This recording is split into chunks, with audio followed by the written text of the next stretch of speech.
Oh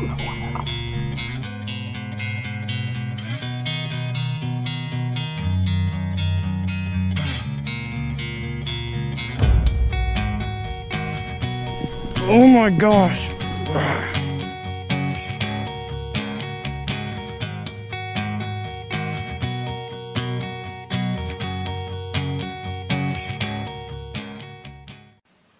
Alright folks, Alan Rubel coming back at you for Ozark Mountain Outdoor Adventures. Again, coming at you here real quick with one of my favorite tried and true baits that I just love to use.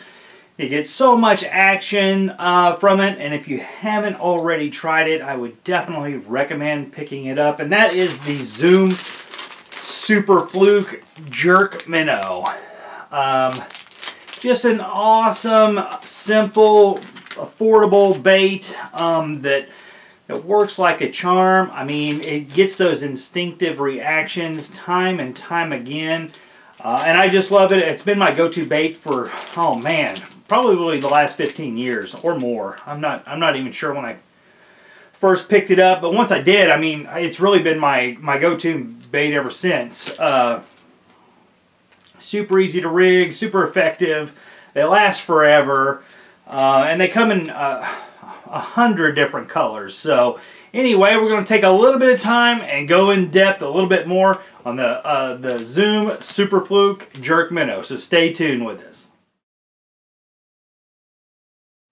Alright, well, like I said, these they come in 100 different colors. I would take some time, maybe grab you a few that looks good to you, try them, and once you find what works in the area that you fish, stick with it. But what I have tried, and it is my go-to bait, I don't throw hardly anything other than this, and that is the Pearl White. It works in ponds, lakes, streams, I mean, in clear and murky water. So if you could only get one, I would get the Pearl White Fluke. I mean, they're just amazing. They imitate just a wounded shad minnow going back and forth, and I think that the Pearl White is by far the best color to choose from. Now, the second one I would probably go with, this is the baby bass color. It's like a green, emerald green, with some nice flakes in it, reflective flakes in it. Baby bass. They're again, Pearl White's hard to beat, but if you had to pick another one, I would go with the baby bass, or this isn't even a Zoom, it's a cream. I've never tried this, I just like the color and picked one up. It is the smoked shad. The two-tone gray and charcoal with the reflective flakes in it. Just a two-tone color is nice, but just find you what works. Another one here you might pick up would be that bubblegum pink color. Again, 9 out of 10 times, no, 20 out of 20 times, I'll more than likely be using the Pearl White shad. But if you're just if it's not working, you might throw on an additional color, see if that changes up anything, So, but again, they come in 100 different colors. You could throw one a day, and it'd be forever before you ran out. So. Just find what works best for you and the style of fishing that you do, and stick with it. Alright, so there are a few different ways you can work this bait. Primarily what you're going to do is, it is a jerk minnow. You can rig it weedless. I think I have another video where I touch on the Fluke as being one of the top 3 go-to baits that I use, and it's #1 for sure. But you can rig it weedless, and it will work on top of the water, just back and forth like this.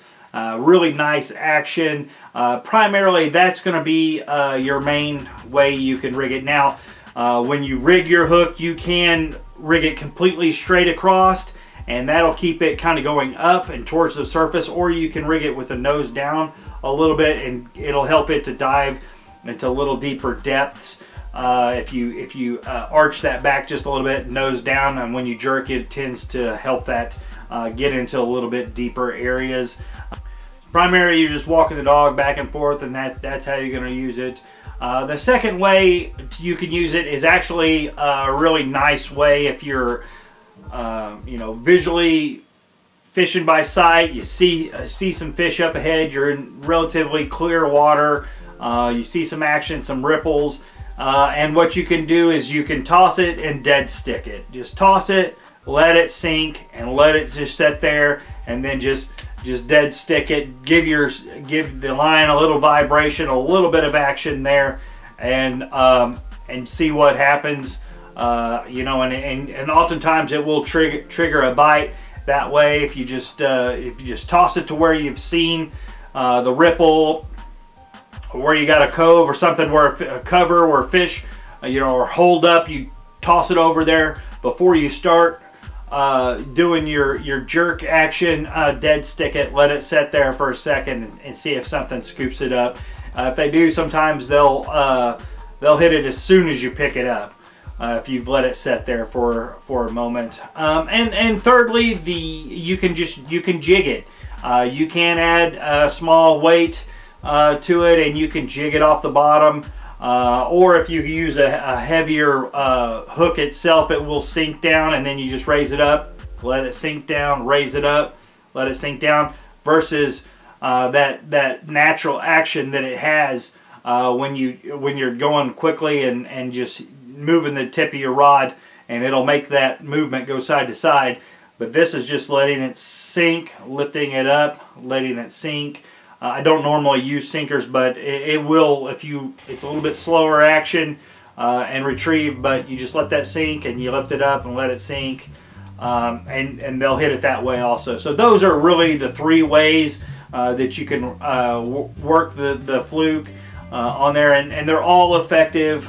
And like I said, in any time of year. Of course, obviously, when you get into the summer seasons, you get more action with the more aggressive fish. But you can catch them year-round on the fluke, no problem. All right, folks. Well, thanks again so much for tuning in with us today. I hope this was informative for you. Like I said, the ZOOM Super Fluke Jerk Minnow is my go-to bait. It's always in the tackle box. I bring it with me every time I go fishing, and so I hope you've learned a little bit of just, you know, some different ways to use it and thoughts behind it, and also modifications here that I found. Again, they all differ a little bit slightly one from another, but primarily the main modification is the addition of a treble hook at the back quarter of the fluke minnow to help those short strikes, and you know, when they're just hitting it but they're not completely taking it, to help have a hook there at the tail end to increase your hookup ratio, because they do get a lot of bites, but you don't always get a good hookup even if you do have your hook exposed. So anyway, thanks again so much. If you haven't already, go ahead and hit the like and subscribe button to the YouTube channel. We definitely appreciate your support. We got a lot of action in store for you, so we'll see you next time.